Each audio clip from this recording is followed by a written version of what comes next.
Bonjour, je vais essayer de répondre à une question par vidéo parce que c'est plus simple pour moi et on peut mieux montrer les différentes positions euh, d'élimination pour le bébé.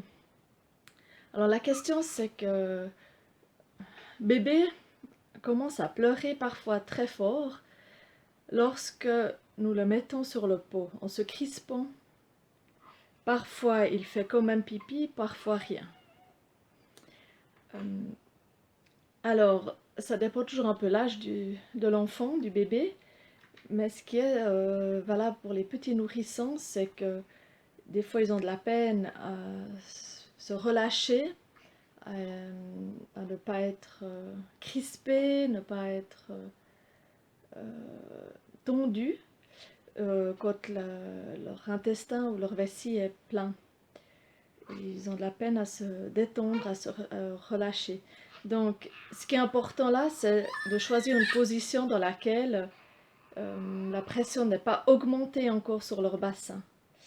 Donc ne pas choisir une position où le bébé a trop de pression comme ça sur le bassin. Ça c'est une des positions classiques, mais qu'on ne conseille pas pour les petits nourrissons, mais plutôt plus tard, quand ils ont déjà plus l'habitude, parce que là il y a beaucoup de pression sur tout le bassin.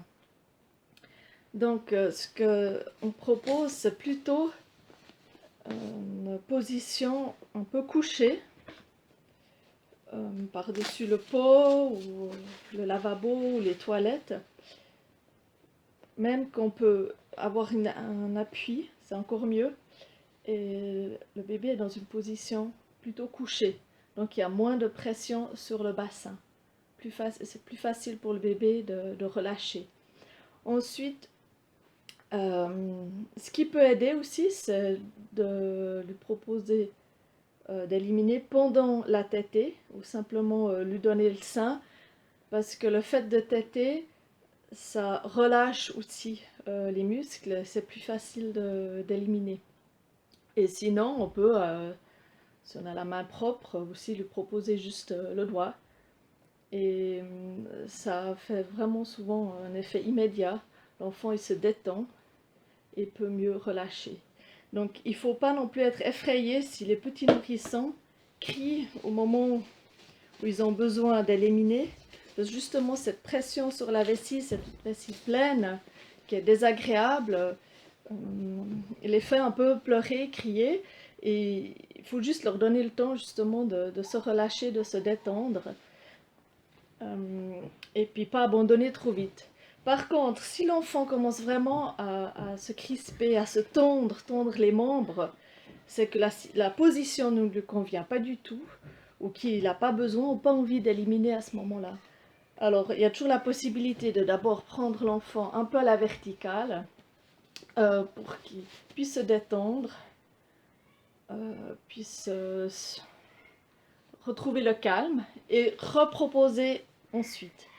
Si ça va toujours pas, alors on attend un moment et on repropose plutôt dans 2-3 minutes, 5 minutes. Et on essaye d'autres positions que cette position classique. Voilà, disons que ça c'est mes premiers conseils pour les petits qui crient quand on les met sur le pot.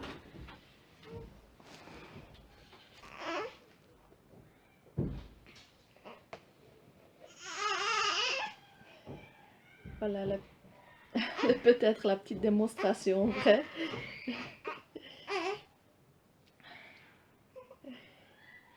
Plutôt avoir le bébé couché pour qu'il y ait moins de pression sur le bassin. Et puis ces petits cris, surtout les petits cris aigus, sont, voilà, ces petits cris aigus sont le signe que c'est imminent et puis que ça va venir. Et tout de suite après, le bébé est à nouveau calme et relax, quoi. On va essuyer. Il y a encore quelque chose qui vient? C'est fini. Voilà, bonne continuation, au revoir.